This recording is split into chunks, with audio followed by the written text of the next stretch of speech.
Gente, vocês falam de coisas que a gente vivencia lá na USP também.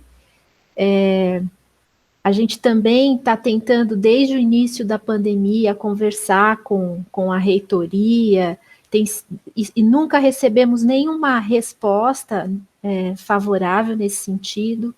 Conversar com alguns dirigentes também não tem sido fácil e a maior parte deles evita, né, esse, essa conversa. Então a história se repete, né? A gente teve um agravante há pouco tempo, não, já faz alguns anos, mas foi uma experiência muito marcante na USP, né? Que foram cortes de pontos, então isso deixou uma marca muito forte na categoria, né? Mas eu queria explorar um pouco mais esse tema do teletrabalho, porque ainda que durante a pandemia ele tenha caído bem para evitar a exposição e o adoecimento, né, dos trabalhadores e tal, ele ainda é muito polêmico, né, porque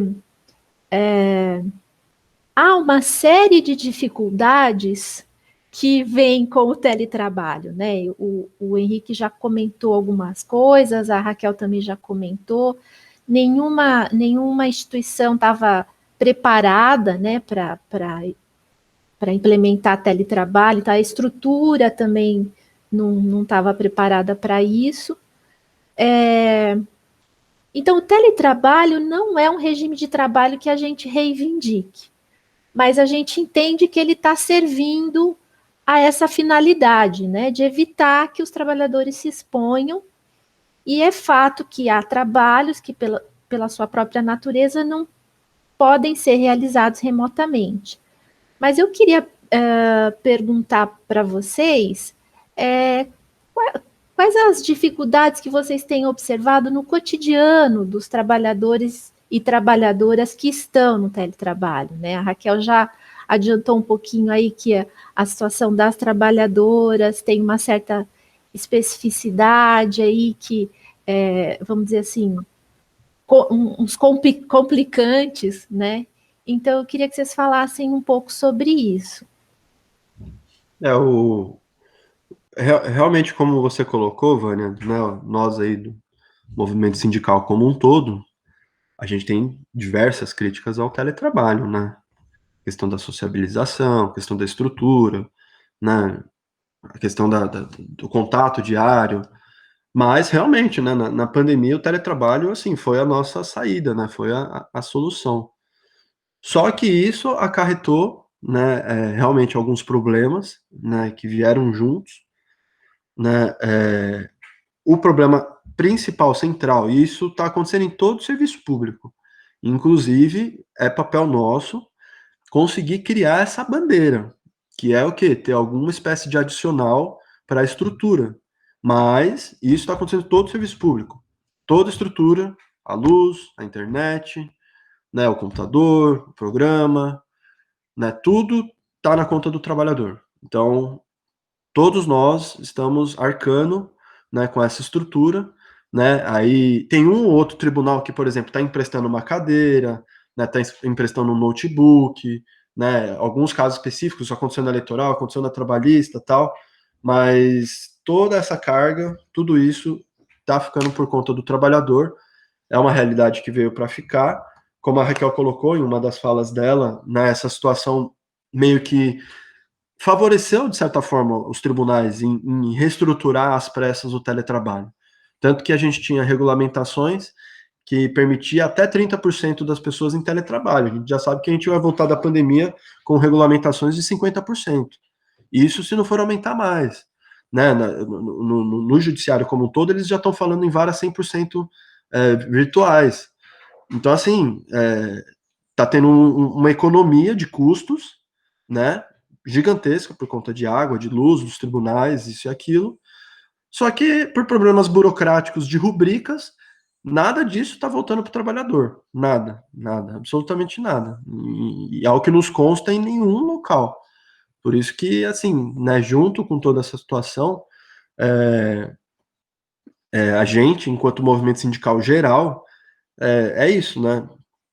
Pragmaticamente falando, é uma pauta que ela se desenha, da gente conseguir algum um benefício, algum auxílio, né, algum implemento para poder arcar com toda essa estrutura e realmente, vou ser bem sincero com vocês, eu estou aqui, né, agora nessa reunião com o meu notezinho aqui, o meu note já é daqueles que, se você tirar da tomada, ele desliga, a memória já está toda carregada, né, ele já está bem lerdo, e isso acontece com todo mundo. Então, assim, essa questão, né, de estrutura, eu diria que é o principal. Óbvio que tem a questão, né, da sociabilidade, né, da hierarquia, cada local, né, isso prejudica muito, né, a prestação do serviço, né, e a qualidade do nosso serviço. Quando eu falo em prestação de serviço, eu estou pensando na qualidade enquanto condições de trabalho mesmo, para nós, né, para a gente poder fazer o serviço, prestar o serviço e ficar, né, satisfeito com o nosso trabalho. Então, tudo isso está na conta do trabalhador. É muito importante conseguir ter algum espaço de diálogo com as administrações, mas como a Vânia colocou, não está tendo esse espaço, então é fazer o debate franco com a categoria e colocar, eles não estão preocupados conosco. Você está fazendo o seu trabalho de casa, por que você vai se expor se está tudo acontecendo, entendeu? Se está rolando, né? Então, acho que é isso, depois eu complemento, mas é uma situação dúbia mesmo, né? A gente que sempre teve críticas ao teletrabalho, mas no momento ele é a saída, e aí traz consigo esse debate de pauta que a gente tem que fazer.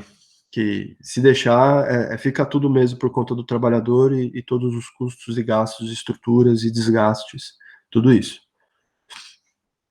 Essa parte aqui, ó. Oi, Vânia. Como eu até adiantei um pouco, né? Então, vou só ressaltar, assim, a questão de a gente estar no trabalho remoto não significa automaticamente da defesa do teletrabalho com todos os seus aspectos, certo? Eu acho que na categoria, inclusive, a gente, na categoria, nos setores em que tiver a possibilidade de ficar no trabalho remoto, porque a gente sabe que a maioria dos trabalhadores não se tiver sequer essa possibilidade, né? Não tiveram sequer a possibilidade de fazer algum período de isolamento da fábrica. Não estou falando só da linha de frente. A linha de frente é a linha de frente, são servidores públicos, inclusive, né, ou do metrô, ou da saúde, né? E que hoje estão sendo atacados agora com a reforma administrativa, né? Esses servidores que somos nós aqui, então, tem todo esse esforço, o pessoal da linha de frente, a gente que está nessa situação de defesa da vida, é a defesa da vida e a defesa dos direitos, de salário e tudo, e de continuar existindo o serviço público, não é só o servidor público, é o serviço público, né? Então, dentro dessa realidade, da gente que teve essa possibilidade, né, de ter o trabalho remoto, a gente tem que analisar a quem serviu a quem serve a questão das condições de trabalho, né? De analisar as condições de trabalho, debater com a categoria isso, né? Assim, essa situação de trabalho remoto, teletrabalho, eu costumo chamar de trabalho remoto, vou dizer por quê. Porque eu acho que a gente faz o trabalho remoto mesmo, inclusive nesse aspecto de não ter estrutura nenhuma, de não ter nenhum tipo de regulamentação efetiva, inclusive que a gente pudesse ter uma reivindicação de como poderia ser o trabalho efetivo das condições de trabalho, qualidade de trabalho. É praticamente transferir um trabalho que a gente fazia presencial para fazer um trabalho remoto, com todas as debilidades, com toda a falta de condição que os órgãos estão dando para a gente, né? Mas é uma coisa que a gente tem que debater para a categoria isso, né?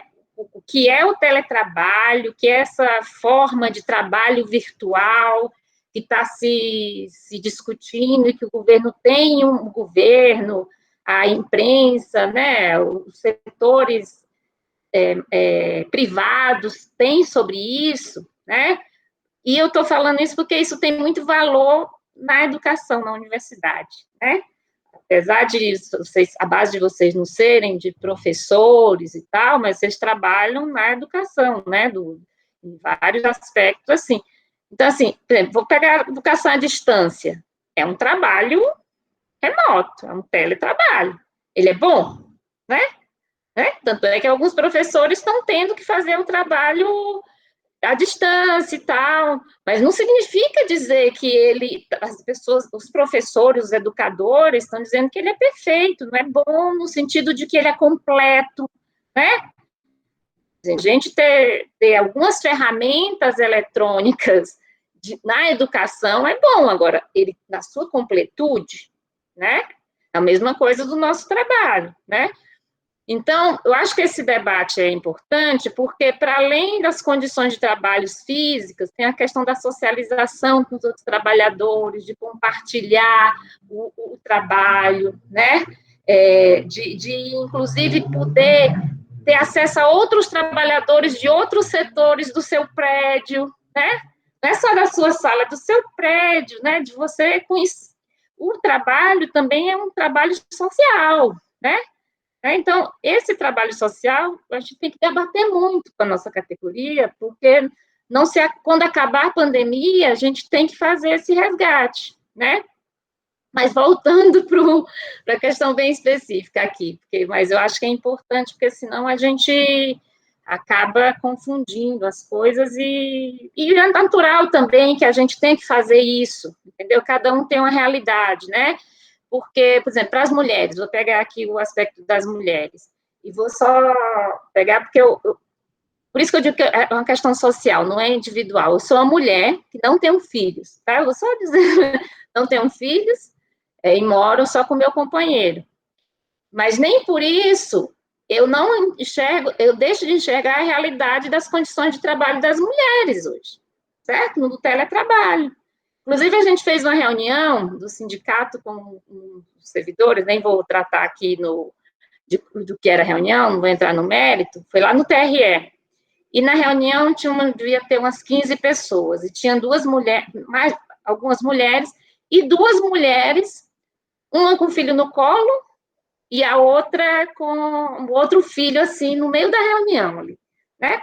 Então, para as mulheres, ficou além de ter o trabalho, né, que tem que ter, ela tem que cuidar dos filhos. Ah, mas os homens podem cuidar dos filhos? Pode, mas esse trabalho, pela sociedade que a gente tem, é dedicado às mulheres, certo? O teletrabalho, inclusive, impõe que eu não tenha um espaço de trabalho, né? A minha casa é meu espaço de lazer, de convívio com a minha família, de convívio social para receber os amigos e de trabalho. Não, espaço de trabalho é espaço de trabalho. Eu vou lá e faço o meu trabalho, né? Tem situações no Poder Judiciário que as mulheres, vou falar das mulheres de novo, tem que fazer um horário diferenciado porque ela tem que cuidar dos filhos no período aí do horário comercial. Quando os filhos dormem, ela faz o resto do trabalho, certo? Né? E quando era um trabalho presencial, né? Ela tinha o ambiente de trabalho dela, né? E além no trabalho presencial, ela tinha um ambiente de trabalho. E no remoto, os patrões, os tribunais não querem saber se ela tem filho ou se ela não tem. Aqui no eleitoral, por exemplo, a gente trabalha com prazos para a eleição e tal. Ela tem que respeitar aquele prazo, tem que correr aquele prazo, o prazo para registro de candidatura, o prazo para, né? Então tem uma realidade que é diferente. Agora, nessa realidade que tem, quais as nossas críticas, né? Que precisa ter o trabalho remoto, essa coisa das condições dos equipamentos, e que no começo da greve, inclusive, aí eu vou destacar isso porque vocês talvez tenham isso, no começo da greve a gente teve que ser muito ofensivo sobre isso.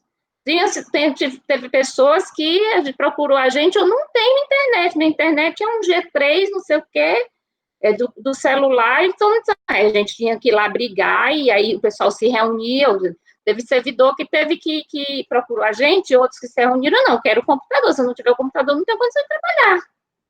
Né? Então, assim, vai ter esse embate, porque o tribunal vou dizer qual é o discurso. O tribunal vai dizer assim, vocês, representantes da categoria, estão pedindo trabalho remoto. Eu dei o trabalho remoto para vocês. Agora, vocês ainda querem mais? Entendeu? É meio isso. Com outras palavras, mas é isso, né? Então, não, já garanti. Eu disse que eu disse que vocês podiam voltar com os equipamentos aqui. Vocês não quiseram. Então, né? Então vai ter esse embate. A questão da produtividade, a gente teve também problema com esse negócio de exigência de metas, de que como a gente foi no pico da pandemia, o pessoal queria que o pessoal produzisse, que fosse aquele mesmo trabalho que era no local de trabalho, e estava uma coisa absurda, porque as pessoas estavam com medo de ficar doente, com o pai doente, outras pessoas doentes, os filhos, né, os filhos em casa. A gente teve morte na nossa categoria, né, teve pessoas que ficaram doentes, teve situação em que o tribunal ele não dá os dados para a gente, só se a gente pedir algumas vezes, dos adoecimentos, né? Então, a gente teve que divulgar, inclusive, para os servidores saber qual é a situação da saúde das pessoas, né? E, por último, assim, dentro dessas condições de trabalho, essa luta pela vida, vou usar a luta pela vida. Essa pressão que vocês estavam fazendo, e assim, a gente depois pode até passar para vocês alguns materiais nossos que foram importantes, né, e algumas iniciativas que a gente teve, mas teve situações do Sindicato da Bahia, eles, com a iniciativa de fazer essa pressão antes, eles conseguiram que o tribunal adiasse por 2 vezes a volta, certo? A trabalhista também teve essa situação, mas a previsão de retorno gradual era muito maior, um número muito maior de servidores que eles queriam, e ficou menor, certo? Nos outros, a gente não conseguiu isso, o TRE voltou na mesma data, o TRF federal aqui em São Paulo voltou na mesma data, mas nem por isso vocês têm que se desanimar, entendeu? É um processo mas essa pressão, ela funciona, inclusive, para ganhar os servidores, porque se eles entenderem bem o que é a greve sanitária, eles não vão colocar suas vidas em risco, e também para eles enfrentarem todas as pressões mais fortes ou as pressões mais ideológicas, né, que estiverem ali disfarçadas, né? Então, é isso. Não sei se eu respondi tudo, se tiver faltado alguma coisa, vocês me dizem. Muito obrigada, Raquel e Henrique. Bom, gente, acho que a gente pode ir finalizando. Queria ver se a Raquel, o Henrique, tem alguma questão que querem levantar ainda. Só lembrei uma coisa aqui, que é interessante ver como que a administração vai reagir, porque no eleitoral, no prédio da Raquel, a administração compreendeu a greve sanitária e, de certa forma, assim, beleza, muito bem, obrigado, vamos embora. E seguiu, né? Então, assim, ficou mesmo um mecanismo de resguardo né, da vida e tal. No TRT, por exemplo, a administração já encarou como uma afronta. E é maior besteira, porque é tipo assim, né? Dá vontade de dizer só, não, vocês estão abrindo, vocês estão falando que tá abrindo e a gente tá em greve sanitária, as pessoas estão em casa e beleza, segue a vida. Tem que ver como que a administração vai reagir, porque no TRT eles fizeram até reunião pra gente não entrar em greve, sim. Mas isso é uma afronta. Não, enfim. É uma dinâmica, bem interessante observar como que vai ser essa relação com a administração, mas como a Vânia já colocou, né, não tem abertura, não tem negociação. Então é isso, né? É ir para cima mesmo e defender a vida do trabalhador, né? Eu quero falar só para me despedir e agradecer aí. Eu queria agradecer aí a oportunidade e é muito bom que vocês estejam numa situação dessa defesa da vida. É ruim no sentido de que tem a abertura, né? A gente não precisaria estar passando por isso, né? Mas que a gente tenha essa dinâmica de ter isso como direito. Porque a gente tem observado alguns sindicatos, não vou entrar no mérito, que se colocaram como fiscalizadores dos prédios, dos órgãos. Eu acho que não é esse nosso papel. Esse nosso papel é de defesa mesmo da vida, numa situação agora em que a gente tem que enfrentar essa reforma administrativa, é um desrespeito ao servidor público, né?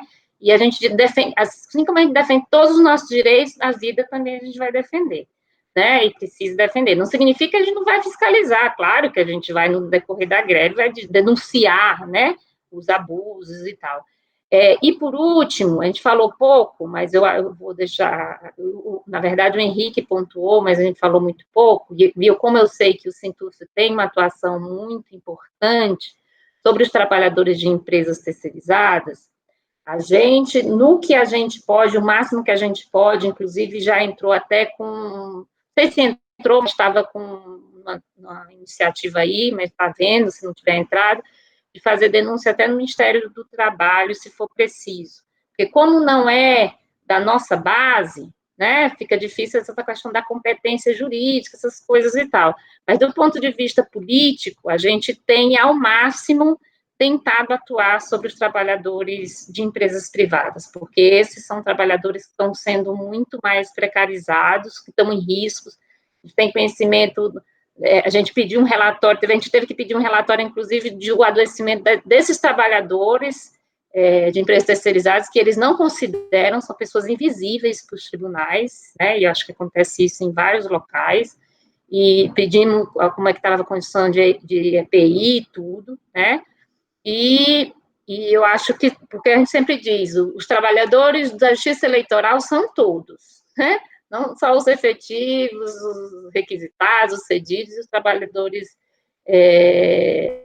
terceirizados, empresas terceirizadas, assim como todos os tribunais, na trabalhista, já teve várias intervenções, no TRF a gente tem uma atuação muito forte sobre isso, talvez a mais forte que a gente tenha é no TRF, sobre os trabalhadores terceirizados, na verdade, os trabalhadores de empresas terceirizadas, não gosto mais de falar sobre terceirizado, de empresas terceirizadas, e é isso, pessoal, no que precisar mais, vocês ajudam a gente também, a gente se ajuda e vamos ver como é que a gente vai nessa batalha aí pelo direito à vida, contra a reforma administrativa do Bolsonaro, contra o Guedes, o Mourão, fora Guedes, fora Mourão, fora Bolsonaro.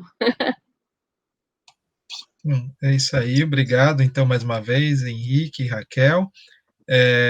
A gente finaliza, então, essa entrevista, foi muito boa a conversa, ver as experiências aí de vocês, e só reforço o chamado aí para a nossa categoria, para que participe das reuniões das unidades que a gente está organizando essa semana, e no dia 5, na quinta-feira, na Assembleia Geral Virtual, na qual a gente vai votar esse indicativo de greve sanitária aí para começar no dia 9, que é o dia que a USP está programando o retorno. Na verdade, a USP está programando o retorno para o dia 6, que é numa sexta-feira, mas o grosso deve retornar provavelmente no dia 9.